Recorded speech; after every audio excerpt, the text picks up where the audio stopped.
So good day everyone, good afternoon, আসসালামু আলাইকুম সবাইকে। আশা করি সবাই ভালো আছেন। This Nazmul from road venture. এখন সময় হচ্ছে 7:14। আজকে ব্লগটা স্টার্ট করতেছি সন্ধ্যার দিকে। তো যেটা হচ্ছে ইউজুয়ালি তো আপনাদেরকে সবসময় দিনের বেলায় শর্টটা দেখাই, দিনের বেলায় দেখা যায় ব্লগিং স্টার্ট করি। তো চিন্তা করলাম আজকে একটু ডিফারেন্ট কিছু ট্রাই করি। সো এখন যেটা প্ল্যান হচ্ছে বাসায় যাব, বাসায় কিছু জিনিস আপনাদের সাথে একটু শেয়ার করব, এবং বাসায় যাওয়ার পর আবার পিচ্চিকে নিয়ে নিচে নামতে হবে, কারণ জাস্ট একটা ডিউটি শেষ করছি আর একটা ডিউটি স্টার্ট। তো ডিউটি অফ এ ফাদার। তো যেটাই হোক, ওকে সিগন্যালটা ক্রস করি আগে। তো আমার এখান থেকে অফিস থেকে আসলে বাসায় যেতে বেশিক্ষণ সময় লাগে না, ইউজুয়ালি মোটামুটি অল্প সময়ের মধ্যে পৌঁছাতে পারি, আধা ঘন্টার মধ্যে পৌঁছে যায়। এখন বাজে 7:15। আমার বাসা পর্যন্ত পৌঁছতে 30 মিনিট সময় লাগবে। দ্যাট মিনস অ্যারাউন্ড হচ্ছে 7:30টার মতো বাজবে। তো দেখি কতক্ষণ লাগে পৌঁছতে। আর কে আমার সাথে, আমার পেছনে আমার কলিগ আছে ইওলজিক্সরে। তো দেখি, আচ্ছা বাইকটা শিফট করলে কেমন হয়? বাইকটা শিফট করি বেটার। আপনারা সবসময় এফজেডের ভিডিও দেখেন, সো আজকে জিক্সারের ভিডিও করি। ওকে, লেটস সুইচ। আপনাদের সাথে হচ্ছে নতুন বাইকে আসলাম। সামনে আমার বাইক, আমি আমার কলিগের বাইকটা নিচ্ছি। তো আপনাদের সাথে গল্প করতে করতে হচ্ছে গিয়ে মিরপুর পর্যন্ত আগাবো। ইসিবির পরে আবার বাইকটা সুইচ করে ফেলবো আর কি। আপাতত ইসিবি পর্যন্ত জিক্সারেই চলেই। ওকে, আগাই। তো যেটা হচ্ছে, আপনারা আমার লাস্ট ভিডিওটা দেখছেন, অনেকে অ্যাপ্রিসিয়েট করছেন আমার লাস্ট ভিডিওটাতে। সিনেম্যাটিক একটু শর্ট ছিল, অনেকটা কাইন্ড অফ ট্রাই করছি কিছু লাস্ট ইউজ করে হচ্ছে মানে ওভারঅল ভিডিওটাকে একটু সিনেম্যাটিক স্টাইলে করানোর জন্য। যদি আমি 60 FPS শর্ট শ্যুট নিচ্ছি আর কি। সিনেম্যাটিক শর্ট নিতে গেলে ইউজুয়ালি আমরা 25 FPS শর্ট শ্যুট নেই। তো এখন কিছু জিনিস একটু আপনারা আমার কাছে জানতে চাইছিলেন ওই ভিডিওতে, প্লাস আমার প্রিভিয়াস ভিডিওতে অনেক ইনফরমেশন জানতে চাইছেন যে আমি কী ধরনের গেজেট ইউজ করি বা আমার সেট আপটা কী ধরনের সেট আপ আমি ইউজ করি। ওইটা নিয়ে আজকে আপনাদের সাথে কথা বলবো আর কি। সো বেসিক্যালি যেটা হচ্ছে, আমার সেট আপের মধ্যে ক্যামেরা বলতে খালি একটাই ক্যামেরা আমি ইউজ করি, যেটা হচ্ছে DJI Action 5 Pro। এটা রিসেন্টলি নিছি। এর আগে আসলে আমার ওরকম কোনো ক্যামেরা ছিল না, এটাই বলতে গেলে আমার প্রথম ক্যামেরা। আর ফোন টোন বলতে ভাই গরিব মানুষ, ছোটোখাটো একটা ফোন ইউজ করি, এরকম দামি কোনো ফোন না যেটা দিয়ে আসলে ভিডিও করে আমার কন্টেন্টের আসলে নষ্ট করতে চাই না। দ্যাটস ওয়ে আসলে ফোনের কোনো শট আমি দেই না। আমার মোস্টলি হচ্ছে কি, আপনারা যেটা বলেন যে ভাই আপনার তো ফেস দেখান না, ফেস দেখাই না, ওই একটাই কারণে ভাই, ক্যামেরা একটাই। সো একটা দিয়েই আসলে ভিডিও করা হয়। দ্যাটস ওয়ে আসলে কোনো ফেস টেস আমি ওইভাবে দেখাতে পারি না আপনাদেরকে, অনেক সময় চাইলেও আমার ওরকম হয়ে ওঠে না। আর ওইটা আসলে আমি প্রেফারও করি না। আমি আমার নিজের একটি স্পেসিফিক ইয়েতে ভিডিও করতে পছন্দ করি। আর হচ্ছে আমার হেলমেট আছে টোটাল 3টা হেলমেট। একটা হচ্ছে আমি রাফ ইউজের জন্য ইউজ করি, এটা কাইন্ডলি হচ্ছে শৌমি। আমি ছবিটা আমার ভিডিওতে অ্যাড করে দিব, দেখতে পারবেন। শৌমি, এটা হচ্ছে স্টেলার রেড কালারের, ইয়ারএক্স থেকে নেওয়া একটা প্রোডাক্ট, ইয়ারএক্সের একটা প্রোডাক্ট ছিল এটা। আর আরেকটা হেলমেট আছে হচ্ছে রিসেন্টলি নিচ্ছি কার্বন ফাইবারে, সেটা হচ্ছে গিয়ে স্করপিয়ন এক্সো 1400 কার্বন। সো আমার লাস্ট যে হেলমেটটা, ওটা হচ্ছে ভেগার একটা নর্মাল হেলমেট, মার্ভেলের গ্রাফিক্স, মার্ভেল এডিশন ভেগার। এই 3টা হেলমেট। বাট আমার মোটো ভ্লগিংয়ের জন্য 3টা হেলমেটেই মধ্যে 2টা হেলমেটে আমার সেট আপ করা আছে, সেম সেট আপ 2টা হেলমেটে। I have 2 Mike's. এবং মাইকের ব্যাপারে অনেকে জানতে চাইছেন। মাইকটা হচ্ছে গিয়ে ইউজ করতেছি ক্যান্ডেকের একটা Type-C মাইক, D3 এটা মডেল। তো এটা বসুন্ধরা সিটিতে অ্যাভেলেবেল আছে, অ্যারাউন্ড 1400 থেকে 1500 টাকার মতো নিবে। এটা ছাড়া আরেকটা মাইক মার্কেটে অ্যাভেলেবেল, সানি লাইফে, এটা আমি ইউজ করি নাই যদিও, সেই জন্য বলতে পারতেছি না মাইকটা কেমন। আর ওই মাইকের রিভিউ মানে আমার কাছে যেটা মনে হয়েছে ওইটা চেয়ে ক্যান্ডেকের মাইকটা বেটার। এখন সাউন্ড ইমপ্রুভ করার জন্য আমি ক্যামেরাতে কিছু সেটিং ইউজ করি, যেমন আমার অডিও গেন অলওয়েজ -1-এ থাকে, এই জন্য অডিওটা অনেক স্মুথ আসে। আর আরেকটা জিনিস হচ্ছে, আমি সামনে ইউজ করব হচ্ছে আপনার ডেড ক্যাট ইউজ করব, তখন হচ্ছে আপনারা আরও এখন যে মিনিমাম উইন্ড নয়েজটা পাইতেছেন ওই উইন্ড নয়েজটা পাবেন না, ওইটাও চলে যাবে আর কি। সো বাট প্রবলেম হচ্ছে এই ডেড ক্যাটটা মানে ইউজুয়ালি আসে বিভিন্ন ব্র্যান্ডের মাইকের সাথে, আলাদা করে কোনো ডেড ক্যাট কিনতে পাওয়া যায় না মানে লেভেলিয়ার মাইকের জন্য। এখন এই দুইটা জিনিস আমার ইন্ডিয়া থেকে আনানো লাগতেছে, আমি অলরেডি অর্ডার দিছি, বাট এটা আসতে মোটামুটি মাসখানেক সময় লাগবে, তখন আমি আপনাকে ওটার সেট আপটা দেখাতে পারবো। বাট আজকে যেটা করব, আমি বাসায় গিয়ে আপনাদেরকে আমার দুইটা হেলমেটের টোটাল সেট আপ কীভাবে করা আছে এবং মানে আমি যে ব্লগিং সেট আপ যেটাকে বলে আর কি, আমার এই ব্লগিং সেট আপটাকে আমি আপনাদের সাথে একটু শেয়ার করবো যে কীরকম করে আমার মাইকগুলো সব সেট আপ করা বা কী ধরনের গেজেট আমি ইউজ করি। হ্যাঁ, এটা দেখলে আপনার প্রপারলি একটা আইডিয়া পাবেন আর কি। ওকে, আমার এই বাইকটা চালাতে একটু আজকে আনকমফোর্টেবল লাগতেছে, বিকজ আমি এফজেড চালাই অভ্যস্ত, জিক্সার চালাতে আমার কাছে একটু অলওয়েজ আনকমফোর্টেবল লাগে। তার উপরে এই বাইকটা হচ্ছে নন এবিএস বাইক। তো নন এবিএস বাইক মানে হচ্ছে আমাকে একটু অলওয়েজ এক্সট্রা কেয়ারফুল থাকা লাগে, কারণ এটার এই জিক্সার নিয়ে আমি অনেক সময় দেখছি যে জিক্সার স্লিপ কাটা পড়ে গেছে। আমি আমার এফজেড নিয়ে কখনো স্লিপ কাটা পড়ে যাইনি। তো ওকে, আমরা বনানী কবরস্থান পার হয়ে গেছি, আমার কলিগটারে সামনে রাখছি, তুমি আস্তে আস্তে আগাও ভাই, আমি আসতেছি পেছন পেছন। জিক্সার এই বাইকটা কিন্তু বেশ পাওয়ারফুল আছে, মানে এটাতে একটা র পাওয়ার আছে। যদি আমি নতুন জিক্সারটা আসলে চালাই নিয়ে অনেক দিন হয়েছে, সো বাট এটা আমার কয়েকবার চালানো হয়েছে, বাইকটাতে স্টিল এখনও বেশ র পাওয়ার আছে। তো এই বাইকটাতে র পাওয়ার থাকলেও হয়েছে যেটা বললাম, যে এটার ব্রেক যে পরিমাণ শার্প, এটা দৌড়ে টাস করে ব্রেকটা লাগে আর ওই সময় বাইকটা স্লিপ করে। আমি জানি না, আমি অনেক জায়গায় দেখছি চলতে চলতে পড়ে যায়। আল্লাহ না করুক, আস্তে আস্তে যাই এই বাইকটা নিয়ে, যেহেতু আমার বাইক না, আমার কলিগ আমার বাইক চালাইতেছে। তো ওরা দিকে চালাইতে, তুমি চালাও, আমি আজকে এই বাইকটা নিয়ে একটু ডিফারেন্ট টাইপের একটা ব্লগিং করি, এই আর কি।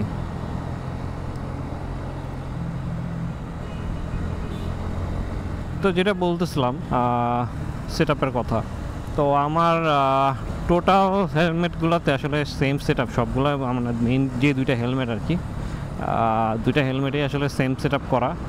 একটা প্রবলেম হয়েছে আমার নতুন ওই হেলমেটটাকে নিয়ে, সেটা হচ্ছে নতুন হেলমেটের যে চিন মাউন্টটা আছে, এই মাউন্টটা আসলে মানে হেলমেটের চিনটা ডিজাইনটা একটু এমনভাবে করা, মাউন্টটার সেট ঠিক মতন সেট হয় না। যে সেম মাউন্টই আমি ইউজ করতেছি দুইটা হেলমেটে, কিন্তু দুইটা হেলমেটের হচ্ছে চিন মাউন্টটা ঠিক মতন সেট হয় না, এটা হচ্ছে প্রবলেম। এখন স্করপিওনের ওই হেলমেটটার জন্য আলাদা একটা সেট আপ আছে, মানে চিন মাউন্টের একটা সেট আপ আছে, বাট ওই সেট আপটা মানে chinmount.com একটা সাইট আছে, ওইখানে পাওয়া যায়, আর আরও দুই একটা ওয়েবসাইটে দেখছি পাওয়া যায়, বাট সবগুলোই মোস্টলি ইউএস বেসড। আর এই মাউন্টগুলোর প্রাইস অ্যারাউন্ড $25 থেকে শুরু করে, মানে মোটামুটি ফুল অ্যাক্সেসরিজ সহ অ্যারাউন্ড $50 বা $45 মতো পড়ে। That is pretty much expensive. আমি কয়েকটা জায়গায় নক করছিলাম ওইটা আনানোর জন্য, কিন্তু যেই কস্টিং ওরা চায় আসলে ওই টাকা দিয়ে আরেকটা আমার নতুন ভালো হেলমেট কেনা যাবে। মানে আমি সৌমি হেলমেটটা যে টাকা দিয়ে কিনছি, কাইন্ড অফ বলতে গেলে ওই সেম টাকার মতোই পড়ে যাবে আমার কস্টিং। তো আসলে এটা মানে আমার কাছে মনে হয় ওটা আসলে কোনো অর্ধি ইনভেস্টমেন্ট না। তো দ্যাটস ওয়াই আসলে কয়েকবার স্টেপ নিয়েও আমি পরে চিন্তা করছি না থাক, শুধু শুধু এত টাকা মানে দিয়ে একটা চিন মাউন্ট কেনা, খালি শুধুমাত্র একটা মাউন্ট কেনার কোনো প্রয়োজন হয় না। তো এই জন্য প্ল্যান স্কিপ করলাম, ওইটা চিন্তা করছি ওটা নিব না এখন। আপাতত যে মাউন্ট দুইটা আছে এটাতে আমার কাজ চলতেছে, চলুক না। তো পরে যদি কখনো সময় সুযোগ হয় বা নিজে বাইরে যেতে পারি কখনো, বা পরিচিত কেউ থাকে তারে দিয়ে আনাবো। তারপরও দেখা যায় যে কস্টিং মানে আমি বলি, আমি একটা পেজে নক দিচ্ছি, পেজটার নাম না বলি, পেজে আমরা বললো যে ভাই প্রোডাক্টের দাম পড়তেছে হচ্ছে গিয়ে 4700 টাকা, হ্যাঁ, আর হচ্ছে 4700 টাকার সাথে আমার হচ্ছে ওয়েট চার্জ সব কিছু 2900 টাকা, আর হাবি যাবি হ্যান্ড চার্জ স্যান্ড চার্জ মিলে 9000 টাকা পড়বে। এটা গেল একটা পেজ। আরেকটা পেজে নক করছি, ওই পেজে আমার কাছে সিমিলারই মানে 7-8 হাজার টাকার মতো চাইছে। আর one of the most famous page, এটা হচ্ছে মানে ওরা করা বাইরের থেকে হয়তো বিভিন্ন লোকের মাধ্যমে এনে দেয়। তো এটা আপনারা নাম বললে সবাই চিনবেন, অনেক রিনোর একটা পেজ, ওইখানে নক করছি। ওখানে প্রোডাক্টের দাম ছিল 4700 বা সামথিং 4000 টাকার মতো, বাট যে আনবে তাকে আমার দিতে হবে 8500 টাকা। That is really funny. আর প্লাস তো আদার মানে ওই কোম্পানির যে চার্জ আছে, যে কোম্পানির থ্রুতে আনতেছি তাদের একটা চার্জ দেওয়া লাগবে, মানে আনবিলিভেবল ভাই। মানে একটা প্রোডাক্ট আমার 4000 টাকা দাম হইলে আমার 10,000 টাকা দেওয়া লাগতেছে হচ্ছে গিয়া কোম্পানি, প্লাস হচ্ছে যে ক্যারি করবে যে প্রোডাক্টটা তাকে। বা এটা টু মাছ না? তো 15,000 টাকা দিয়ে আপনি একটা চিন মাউন্ট আনাবো শুধু শুধু, তাও এই চিন মাউন্টটার ওজন যদি এমন হইতো 1 কেজি 2 কেজি তাহলেও একটা ব্যাপার ছিল, এটার ওজন তো 100 গ্রাম হইব না। তো এই জন্য আর কি জিন মাউন্টার প্ল্যান স্কিপ করলাম। আর নতুন হেলমেটটাতে একটা কাজ করছে হচ্ছে কিছুদিন আগে ভাইজর আনাইছি। ভাইজরটা আলি এক্সপ্রেস থেকে আনানোর প্ল্যান ছিল, কিন্তু পরে দেখলাম সেম প্রোডাক্টই দারাজের ওভারসিজ যে অপশনটা আছে ওখানে পাইছি, সামও পাই গেছি। তো পরে ওইখান থেকে অর্ডার দিছি, কারণ আমি যদি ওই ভাইজরটা আনাইতাম কোনো পেজের থ্রুতে, আমার দেখা যেত ভাইজরটার কস্টিং আসতো অ্যারাউন্ড, নর্মাল কস্টিং আসতো 2300-2400 টাকা, আরও বেশি আসতো, ইনফ্যাক্ট 2800 টাকার মতো আসতো, প্লাস ওয়েট চার্জ দিয়ে 3000 টাকার উপরে পড়ে যেত। বাট সেটা আমি অনলি 2300 টাকায় পেয়ে গেছি। এটা মোটামুটি প্রিটি মাচ গুড ডিল, কারণ আমার কনভার্ট করলেও দেখা যেত মোটামুটি সিমিলার প্রাইসেই আসতেছে। তো ওই ড্রেভো ভাইজারটা আনাইছি, যেটা আমি লাস্ট ভিডিওতে শেয়ার করছিলাম। আপনারা হয়তো হেলমেটটার মানে মিররে, বাইকের মিররে হয়তো একটু শর্ট দেখছেন। তো এই আর কি, আপনাদের সাথে কথা বলতে বলতে অলমোস্ট বাসার কাছাকাছি চলে আসছি। এখন বাজে 7:32, 15 মিনিট সময় লাগছে আসতে, 15 থেকে 17 minute to be very precisely. 17 minute সময়ের মধ্যে আমি চলে আসছি। আরও হয়তো 10-15 মিনিট সময় লাগবে বাসা পর্যন্ত যাইতে। 10 মিনিট, কারণ এখান থেকে ওই যে আছে না কিছু জায়গা চিপাচাপাই ব্যাটারি রিক্সা এইসবে জ্যাম ঠেলা যেতে, আর দেখা যাবে 10-15 মিনিট সময় লাগবে। তো আমি ট্রাই করব আজকে একটা আপনাদের সাথে ওই জিনিসটা একটু শেয়ার করার জন্য, যে আমি হেলমেটটাতে কীভাবে মাউন্ট সেট আপ করছি আর কি। হ্যাঁ, সো দ্যাট আপনার ক্লিয়ার একটা ভিউ পাবেন। অনেকের জানার মানে ইচ্ছা ছিল অডিও কোয়ালিটিটা কেমন কী আসে, কীভাবে আসে, কীভাবে সেট আপ করছেন, এটাই আর কি। আর আমার দুইটা হেলমেটেই কিন্তু কমিউনিকেটর বা ব্লুটুথ সেট করা আছে। এই হেলমেটটাতে যেটাতে দিয়ে ভিডিও করতেছে এখন, এটাতে ব্লুটুথ সেট করা, বাট দেখতে কমিউনিকেটরের মতো। তো এটার মধ্যে দুইটা মাইক্রোফোন সেট করা আছে। সিমিলারলি আমার ওই স্করপিওনের মধ্যেও দুইটা মাইক্রোফোন সেট করা। তো ওটাতে তো কমিউনিকেটর ইউজ করতেছি লেক্সিনের, একটা লেক্সিন G16 ইউজ করা হয়। আর ওই যেটা বললাম মাইক সেট আপ, তো আমি মোটামুটি দেখাইলে বুঝতে পারবেন জিনিসটা কীভাবে সেট আপ করা। আর ডেড কেটটা চলে আসলে আমি আশা করতেছি যে এখন যে মিনিমাম উইন্ড নয়েজটুকু আসতেছে ওইটাও কাট হয়ে যাবে, তখন মোটামুটি একটা পিওর সাউন্ড পাবেন। মানে হাই স্পিডে গেলে যে show show show show show show যে আওয়াজটা থাকে না, ওই আওয়াজটা আর থাকবে না, এই আর কি। আচ্ছা, এই হচ্ছে আমার দুটো হেলমেট। এটা শোমি, এটা লাস্ট ইউজ করতেছি প্রায় 2.5 বছর অলমোস্ট। আর এই হেলমেটটা রিসেন্টলি নেওয়া। এই ভাইজারটাও নতুন আনাইছি, এটা এর লাস্ট ভিডিওতে দেখাইছিলাম। আমি হেলমেটটা শো করি।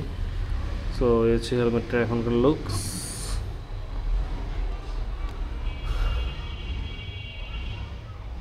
কমিউনিকেটরটা এখানে সেট আপ করা, হ্যাঁ, আর হচ্ছে এখানে মাউন্টটা অ্যাড করা আছে। এই মাউন্টের মেনলি প্রবলেম যেটা আমি এক্সপ্লেন করছিলাম ভিডিওতে, সো এই জায়গাটা আপনারা যদি ভালো করে ক্লিয়ারলি দেখেন, জায়গাটা একটু ফাঁকা আছে। হ্যাঁ, এই জায়গাটা, এই জিনিসটা আসলে প্রপারলি সেট হয়নি, বাট সেম মাউন্টে কিন্তু আমরা এই হেলমেটটাতেও বসানো আছে। বাট দেখেন প্রত্যেকটা জিনিস এই মাউন্টটাতে, মানে প্রত্যেকটা পয়েন্ট একবারে ভালো করে আটকানো, এবং এটা এতটাই শক্ত, এটা নিয়ে আমি পুরো হেলমেটটাকে এটা ধরে উঠাতে পারবো, কিছুই হবে না। আচ্ছা, আর এটা হচ্ছে DJI ম্যাগনেটিক মাউন্ট, যেটা স্টক আসে ক্যামেরার সাথে। আর এই ক্লিপ অনটা হচ্ছে গিয়ে এই মাউন্টের সাথে আসছিল। এটা তো সেম হচ্ছে communicator set, communicator basically Bluetooth. আর ওই এই হেলমেটটাতে হচ্ছে কমিউনিকেটর সেট আপ করা, এটাতে কমিউনিকেটর লেগজিন এটা সেট আপ করা আছে। হ্যাঁ, আচ্ছা, আপনাদেরকে তারা ভিতরে পার্টটা দেখাই। আচ্ছা, এইখান থেকে হচ্ছে সব কিছুই ভিতরে সেট আপ করা। প্রথম যে মাইকটা দেখতেছেন এটা হচ্ছে আমার মানে ব্লুটুথের মাইক। আর ভিতরে যে মাইকটা এটা হচ্ছে ভিডিও যে ক্যামেরা যে মাইকটা আছে ওইটা।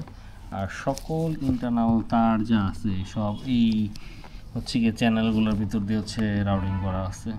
সুন্দর করে রাউটিং করা নাই, এটা একটু বলে রাখি, জাস্ট প্যাচায় প্যাচায় কোনো রকম ভিতর দিয়ে রেখে দিছি, বাট এটা আসলে বদার করা নাই। এখানে আপনারা দেখবেন যে কেবল দিয়ে একটু দেখা যেতেছে তার, হ্যাঁ এই সেটটাতে।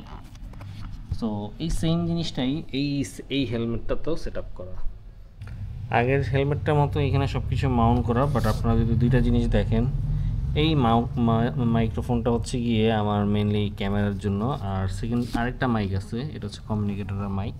তো দুইটা মাইক দুই সাইড থেকে সেট আপ করা এই হেলমেটটাতে, এবং এটা খুব মানে এখানে একটা হচ্ছে হিঞ্জের মতন করে রাখছি ভিতরটাতে, যাতে এখানে কোনো উইন্ড নয়েজ না আসে। আর যেহেতু এখানে কারেন্টটা বেশ ভালো, এই জন্য এটা উইন্ড নয়েজ মোটামুটি বেশ ভালোই কাট করে। আর এই রেড বাটনটা বেসিক্যালি এয়ারফিট টেকনোলজির জন্য এই হেলমেটের, এটা হচ্ছে পাম্প মানে এয়ার পাম্প করার জন্য, আর এটা হচ্ছে রিলিজ বাটন, এবার হচ্ছে রিলিজ বাটন।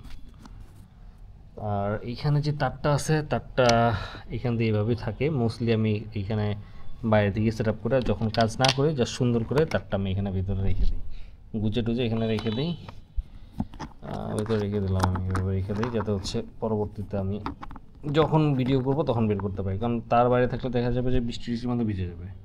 তো এই সব কিছু আমি ভিতরে রেখে দিই। আচ্ছা, সব শেষে যেটা হচ্ছে, এটা হচ্ছে আমার ক্যামেরা ক্যারি করার ব্যাগ। তো এটার মধ্যে আমার ক্যামেরার সকল অ্যাক্সেসরিজ আছে, এর স্পেসিফিকলি ডিজের জন্য বানানো। আমার চার্জিং কেস ব্যাটারির, এটা দুইটাই এখন ব্যাটারি রেড, আর হচ্ছে এখানে সব যাবতীয় জিনিসগুলো আছে। এটা আমি ইউজুয়ালি আমি সবসময় ক্যারি করি না, যখন হচ্ছে দূরে কোথাও ট্যুরে যায় তখন এটা নিয়ে বের হই আর কি। So with that side, so আজকে যদি আজকে ভিডিওটা এই পর্যন্তই। তো ভিডিওটা যদি আপনাদের ভালো লাগে তাহলে একটা লাইক দিবেন, and please don't forget to subscribe my channel. আর হচ্ছে সাবস্ক্রিপশনের কথা বলতে আবারও বললাম আপনাদের, আপনারা অনেকে ভিডিও দেখেন বা সাবস্ক্রাইব করেন না। যদি সাবস্ক্রাইব করেন তাহলে আমি রিয়েলি খুশি হব, কারণ আপনাদের এই এক একটা সাবস্ক্রিপশন আমার পরবর্তী কন্টেন্ট বানানোর জন্য অনেক কিছু ইন্সপাইরেশন হিসেবে কাজ করবে। সো প্লিজ সাবস্ক্রাইব করে পাশে থাকবেন। আর প্লিজ অলসো আরেকটা জিনিস, সেটা হচ্ছে বেল আইকন চাপ দিবেন। বেল আইকন চাপ দিলে পরবর্তীতে আমার যখনই কন্টেন্ট নতুন কোনো কিছু আপলোড হবে আপনারা আগে নোটিফাইড হবেন। সো আশা করি সবাই ভালো থাকবেন। আজকে তাহলে এখান থেকে বিদায় নিচ্ছি, ধন্যবাদ।